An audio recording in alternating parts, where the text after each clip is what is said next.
আজকে আমরা কথা বলবো শেক্সপিয়ারের লেখা অন্যতম সেরা একটা ট্র্যাজেডি কিং লিয়ার নিয়ে।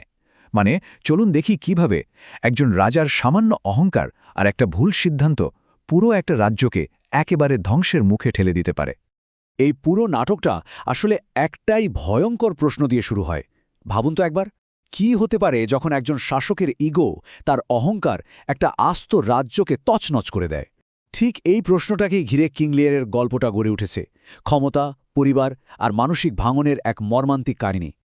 আচ্ছা, তাহলে চলুন গল্পটার একেবারে শুরুতে চলে যাই। গল্পের কেন্দ্রে আছেন ব্রিটেনের বৃদ্ধ রাজা কিং লিয়র।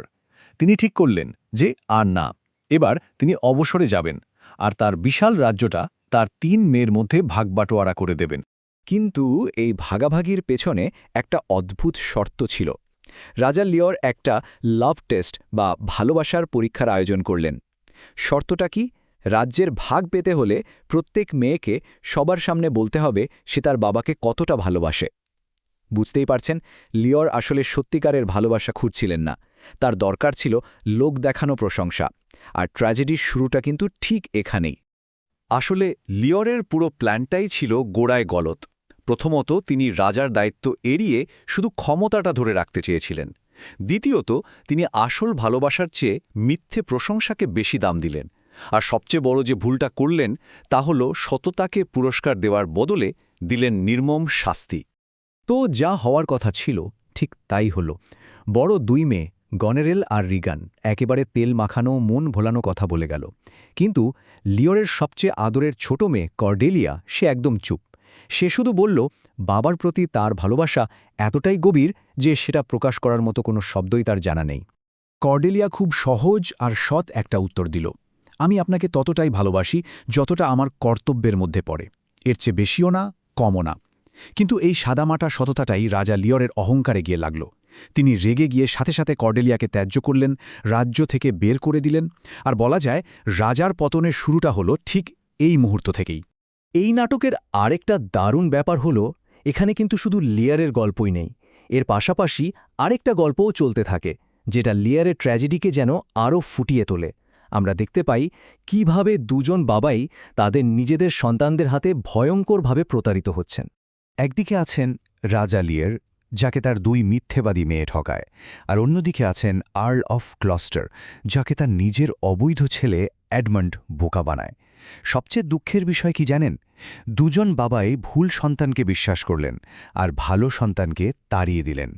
আর ক্ষমতা হাতে পেতেই গনেরিল আর রিগানের আসল চেহারাটা বেরিয়ে এলো।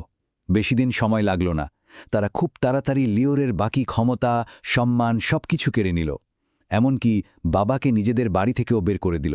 ভাবা যায়, যে বাবা তার সব কিছু দিয়ে দিলেন, তিনিই আজ রাস্তায়। এই চরম বিশ্বাসঘাতকতা লিয়ারকে একেবারে ভেতর থেকে ভেঙে দিল। নাটকের সবচেয়ে বিখ্যাত যে অংশটা, সেখানে আমরা দেখি লিয়ারের মনের ঝড় আর বাইরের প্রকৃতির ঝড় যেন মিলেমিশে একাকার হয়ে গেছে। তিনি এক খোলা মাঠে ভয়ঙ্কর ঝড়ের মধ্যে একা একা ঘুরতে থাকেন। লিয়ারের এই বিখ্যাত কথাটা শুনলেই তার মানসিক অবস্থাটা বোঝা যায়। তিনি ঝড়কে বলছেন আরও জোরে বইতে, যেন প্রকৃতির এই ধ্বংসলীলা তার ভেতরের কষ্টের প্রতিচ্ছবি। এই পর্যায়ে এসে লিয়ার পুরোপুরি মানসিক ভারসাম্য হারিয়ে ফেলেন। তবে এই ভয়ঙ্কর সময়েও লিওর কিন্তু একা ছিলেন না। তার পাশে ছিল ৩ জন অদ্ভুত কিন্তু বিশ্বস্ত সঙ্গী, তার অনুগত ভার, যে কিনা মজার ছলে সত্যি কথা বলত, ছদ্মবেশে ফিরে আসা তার বিশ্বস্ত সভাসদ কেন্ট, আর পোর টম নামে এক পাগল ভিখারি, যে আসলে ছিল গ্লস্টারেরই বিতাড়িত ছেলে এডগার। ওদিকে বিশ্বস্ত গ্লস্টার যখন লুকিয়ে লুকিয়ে লিওরকে সাহায্য করার চেষ্টা করছিলেন, তখন তাকে দেশদ্রোহী হিসেবে ধরা হয়।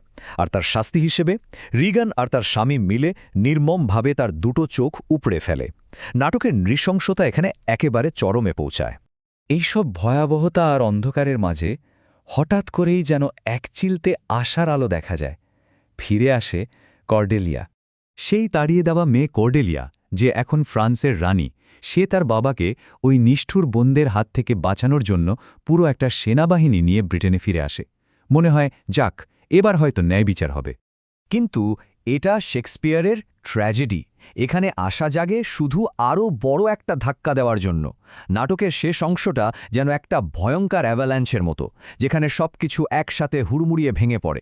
বিশ্বাসঘাতক এডমন্ডের নেতৃত্বে ইংরেজ বাহিনী কর্ডেলিয়ার সেনাবাহিনীকে হারিয়ে দেয়, আর তার ফলস্বরূপ লিওর আর কর্ডেলিয়া দুজনই বন্দী হন। মানে উদ্ধারের শেষ আশাটুকুও নিভে গেল। এর পরের ঘটনাগুলো এত দ্রুত ঘটতে থাকে যে দম ফেলারও সময় পাওয়া যায় না। প্রথমে এডগার তার বিশ্বাসঘাতক ভাই অ্যাডমান্ডকে দ্বন্দ্বযুদ্ধে হারিয়ে দেয়। ওদিকে অ্যাডমান্ডকে নিয়ে হিংসার বশে গনেরিল তার বোন রিগানকে বিষ খাইয়ে মেরে ফেলে। তারপর যখন গনেরিলের সব ষড়যন্ত্র ফাঁস হয়ে যায়, সে নিজেও আত্মহত্যা করে। আর মরার আগে এডমন্ড স্বীকার করে যে সে কর্ডেলিয়াকে মেরে ফেলার হুকুম দিয়েছিল। নাটকের একেবারে শেষ দৃশ্যে রাজা লিওর তার মৃত মেয়ের দেহ কোলে নিয়ে আসেন, আর সেই শোক সহ্য করতে না পেরে তিনিও মারা যান। তো এই সব ধ্বংসলীলার পর কি বাকি রইল? আসলে কিছুই না, শুধু একরাশ শূন্যতা, আর হয়তো একটা খুব যন্ত্রণাদায়ক শিক্ষা। জ্ঞান লাভ করতে হলে তার জন্য চরম দুর্ভোগ পোহাতে হয়।